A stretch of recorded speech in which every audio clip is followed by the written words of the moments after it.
Our trip this time brings us to Belgrade or Beograd, the capital of Serbia. And first things first, breakfast time. Skroz Dobra Pekara. It's one of the most popular bakery in Belgrade, and it's according to the local Serbian. So we just bought Burek with mushroom. Yeah, this is perfect for breakfast, right? Crunchy.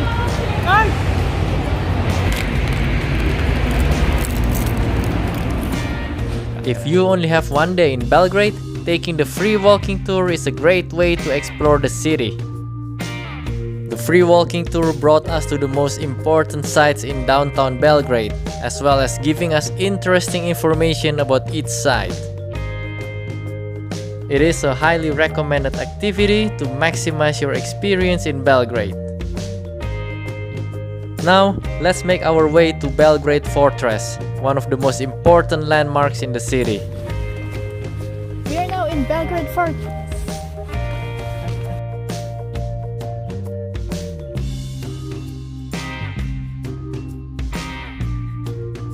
So we are now at the main entrance of Belgrade Fortress, and this gate is called Zindan Gate, which means dungeon in Turkish. So probably back in old days, at some point this place has served as a dungeon.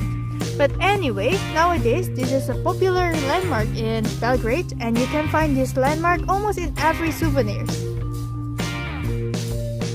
Belgrade Fortress occupies a large area next to the old Belgrade, consisting of what's left of the old citadel and the huge Kalemegdan Park. So the Belgrade Fortress is surrounded by Kalemegdan Park, and yeah, it must be nice in the summer. Ay, the sun.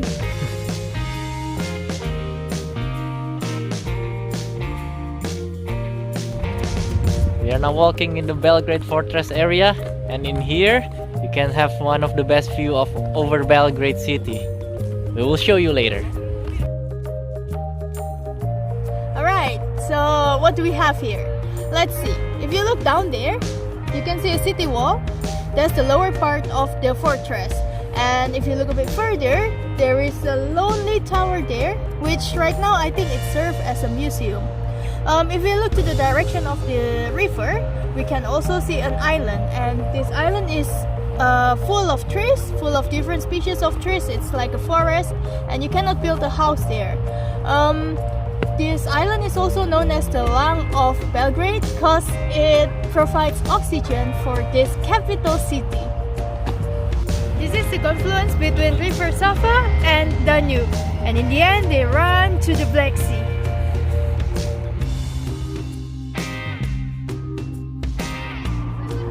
We are currently in the old part of Belgrade, and across the river over there is the new Belgrade that is constructed after World War II. And far away over there is the district of Zemun, which is quite popular because of its Austrian influence. You could have a sweeping view over a large part of Belgrade from the fortress. And there is this Victor sculpture, built to commemorate the Balkan War.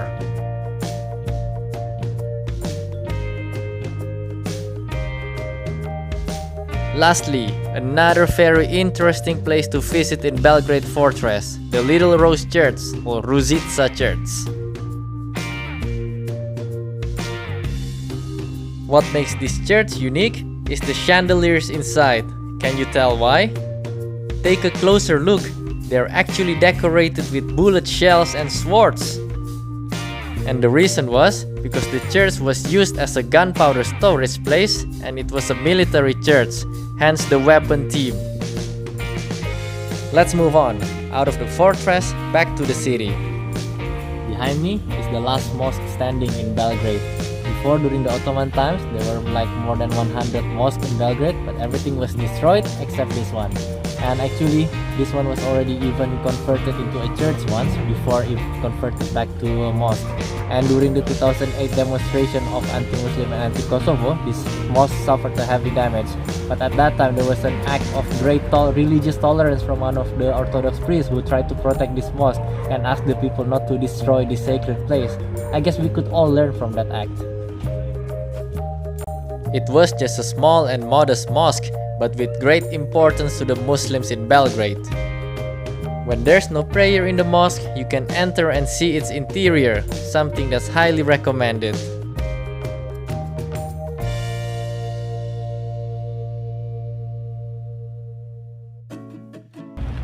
We are now in Kraila Petra Street, and this is a really historical street. It's important because there are so many first things happening here, like the first bookstores in Belgrade, the first warehouse, the first taverns, the first elementary school, the first hotel as well, and also the first basketball and volleyball was played in the courtyard of the elementary school.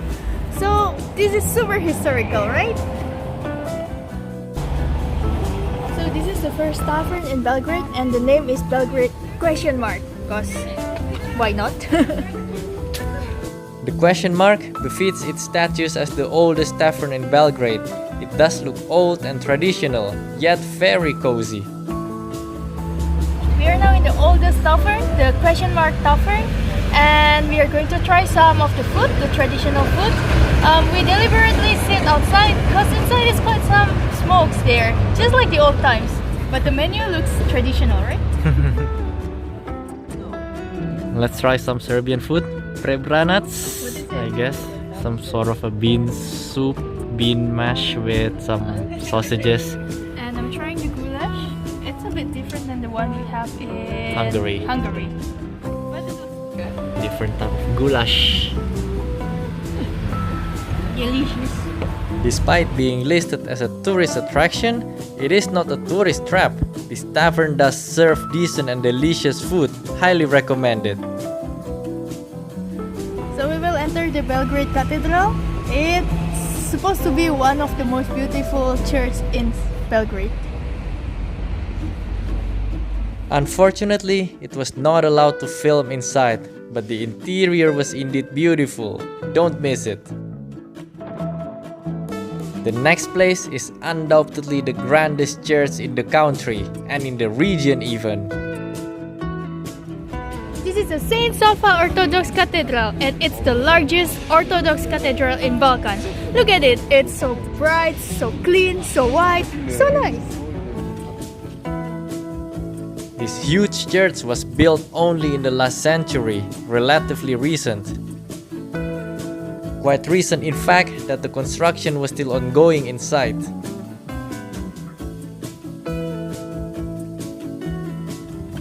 It's beautiful from the outside, but it's even more beautiful from the inside. It's magnificent, it's really great. Well, it's still under construction, but we are already impressed with it. So imagine if they finish with everything, it must be one of the best cathedrals.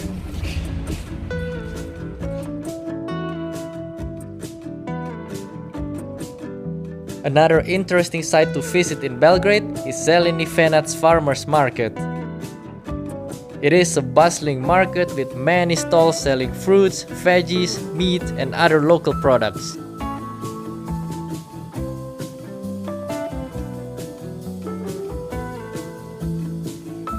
As darkness fell, the city came to life, and it's the perfect time for a stroll in the city center. Mikhailo, this is the main pedestrian street in Belgrade.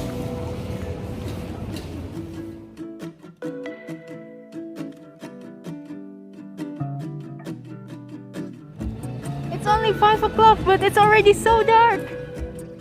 When it gets dark early, you can visit the National Museum, which is open until 8 p.m. on certain days. This is the National Museum. Let's check it out. We are inside the National Museum in Belgrade, and according to our tour guide earlier, if there is one museum that you want to visit in Belgrade, it should be this museum, the National Museum. And here you can learn a bit more about the Serbian history and the history in general. It's really nice here. The museum looks very modern in the inside. There were many exhibitions with ancient artifacts, as well as from their more recent history.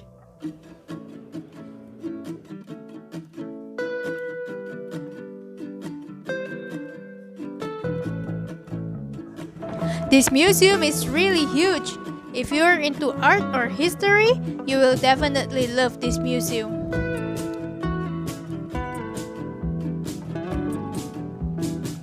The section with the art gallery is delightfully designed, very pleasant on the eye.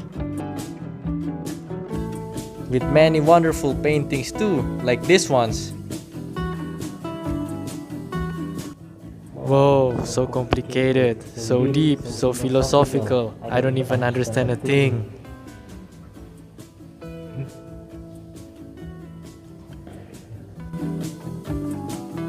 When you are in Belgrade, don't miss this Ethnographic Museum.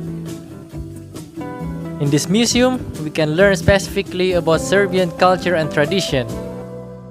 It is essentially showcasing the Serbian culture in a nutshell. Very interesting.